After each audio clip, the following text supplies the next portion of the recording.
جو جنہوں نے کیا ان کے لیے تھوڑا ڈبل ہو جائے گا.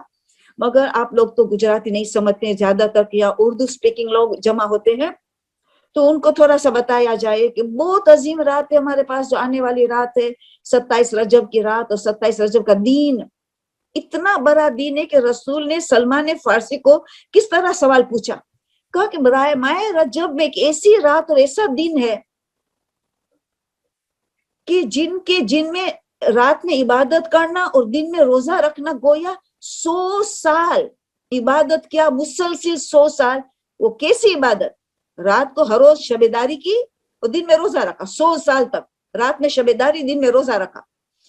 اس میں اگر رات کو عبادت کی, اور ایک ایسی رات ہے رجب مہینے میں جس میں رات میں عبادت کی اور دن میں روزہ رکھا 100 سال مسلسل عبادت کا ثواب.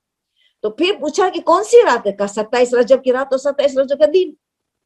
یہ بہت نوم امام نے یہی کہا, مفاتح الجنان میں آپ کو نوم امام کا ذکر مفاتح میں ملے گا, انہوں نے اسی انداز میں.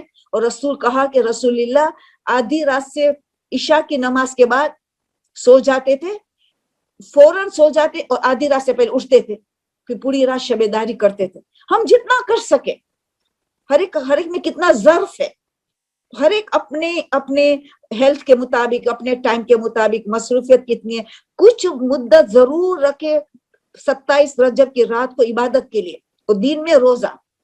اور نوم امام نے کیا فرمایا کہ جس نے رات کو عبادت کی 27 رجب کی رات, گویا 60 سال مسلسل اللہ کے راہ میں عبادت کی, 60 سال 60 ایئرز کنٹینیوس عبادت.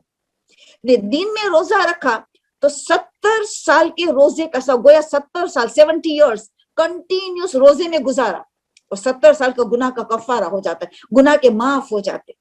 70 سال مسلسل روزہ رکھنے کا سب, ایک 27 رجب کے دن کا روزہ. تو بہت اہم دن ہمارے سامنے, اس میں ہمیں غفلت اختیار نہ کرنی چاہیے. آیت اللہ خمینی کا علم عرفان کا استاد, سب جانتے ہیں, آیت اللہ ملکی جواد ملکی تبریزی, وہ تو جلال میں آ جاتے تھے کہ اگر کوئی 27 رجب کی رات اور دین کو اہمیت نہ دے تو وہ فرماتے تھے وہ بے ایمان ہے. ایمان کے کمزور بھی نہیں کہتے, وہ بے ایمان ہے. کہ اگر اتنا بڑا دین, کہ اسلام کے سال گرا ہے 40 سال کی عمر میں, رسول کو اللہ کی طرف سے حکم ہوا کہ ابھی اعلان کر, اقرا بسم ربک الذی خلق, 5 آیت نازل رسول اللہ کی.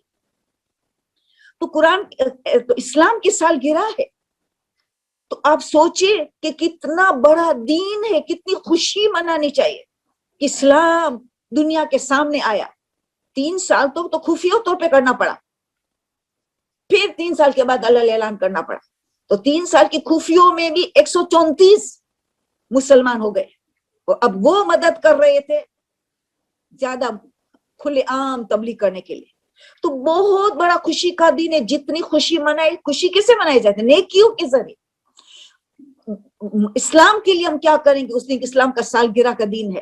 ہم لوگوں کو کس طرح, مومنین کو کس طرح خوش کریں گے, کیسے صلہ رحم کریں گے, کیا کیا کریں گے, اس کی پلاننگ ہونی چاہیے. اتنا بڑا دین.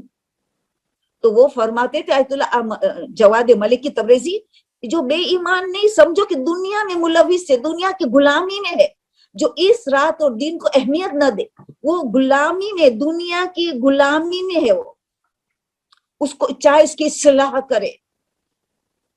تو ایسے لوگ جو اصلاح نہ ہو, کس سے بڑے دن میں بھی سوتے رہے, غفلت میں زندگی گزارے, تو فرماتے تھے آیت اللہ جواد تبریزی, ان کو تو ابھی موت اور قبر ہی اٹھائے گی بس, باقی غفلت میں زندگی کریں گزاریں. اس وقت بیدار ہوئیں گے کہ جب موت اور قبر کو دیکھیں گے, موت کے سامنے اور قبر کے سامنے. بس تم بچ جائے, کسی گروہ میں نہ ہو. ہم اتنی بڑی بڑی راتیں دین آ رہا ہے, خود رجب کا مہینہ اتنا بڑا مہینہ, اللہ کا مہینہ وغیرہ, اہل بیت کا مہینہ, اوپر سے بڑی بڑی راتیں ایسی. اور 27 رجب کو سب سے اہم ترین عبادت کیا ہے؟ اور دین میں مولا علی کی زیارت. انداز اعلان رسالت ہے, اسلام کے اعلان ہے, اور سب سے زیادہ کیوں؟ تاکہ انسان پتا چلے کہ انسان کے جب تک مولا علی نہ آئے, 10 سال کا نہ ہو, تو اعلان رسالت نہیں ہو سکتا. ان کے انتظار میں تھا. رسول اللہ اعلان کہاں گئے؟ انتظار علی کی تھی کہ کم سے کم 10 سال کا ہو. تو خفیہ طور پہ ہو 13 سال کا ہوگا تو اللہ اعلان ہوگا. تو جانشین جب تک اس عمر کا نہ ہو جائے تو اعلان کرنا ممکن نہ تھا. تو ان کی زیارت پر نہ سب سے زیادہ سوائے مولا علی کے. تو اس کی مخصوص زیارت بھی ہے, مگر کوئی نہیں تو کچھ نہیں, مولا علی کو سلام ضرور کرنا ہے. لوگ تو نجف جاتے اور کتنے معجزات ہوتے ہر 27 رجب کو مشہد میں اور مولا علی کے نجف میں. کیسے کیسے بیماری, فالج کی بیماری, کیسی بیماری ٹلی ہے, وہ معجزے پہ معجزہ ہمیشہ 2 جگہ میں ہوا ہے. تو 27 رجب اتنا بڑا دین ہے ہمارے سامنے, اس کو بس اہمیت دینی چاہیے. اور پھر ہم دیکھیں کہ شعبان آ رہا ہے, ہم دوسرے منڈے کو انشاءاللہ پیر کو ملیں گے تو پہلی شعبان ہو چکی ہوگی, پہلی شعبان ہوگی. تو میں نہیں چاہتا ہوں کہ مس کریں, اس کے بعد اور باتیں میں بعد میں بتاؤں گی. مگر یہ پہلی شعبان اتنی تقدیر بدلنے کی رات ہے. تو اس وقت پھر آپ ہم ملیں گے تو رات بھی گزر جائے گی اور صبح بھی گزر جائے گی. کیلنڈر تو بتا رہا ہے